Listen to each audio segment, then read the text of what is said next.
হুদ আলাইহিস সালাম সম্পর্কে আল্লাহ পাক বলছেন ওয়াইলা আদিন আখাহুম হুদান ক্বালা ইয়া কওমি ইবুদুল্লাহা মা লাকুম মিন ইলাহিন গায়রু।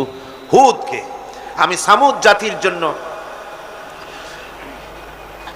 আমি সালেহ আলাইহিস সালামকে তার জাতির জন্য পাঠাইছি, হুদকে তার জাতির জন্য পাঠাইছি, এবং তারা সকলেই বলেছেন হে আমার জাতি, এক আল্লাহর গোলামি করো, এক আল্লাহর দাসত্ব করো, আর কারো গোলামি করা যাবে না। শুধু হুদ, শুধু সালেহ আর শুআয়ব নয়, শুধু মুসা আর ঈসা নয়, ওয়ালাকাদ বাআসনা ফি কুল্লি উম্মাতির রাসূলা আনি ইবুদুল্লাহ ওয়াজতানিবুত তাগুত।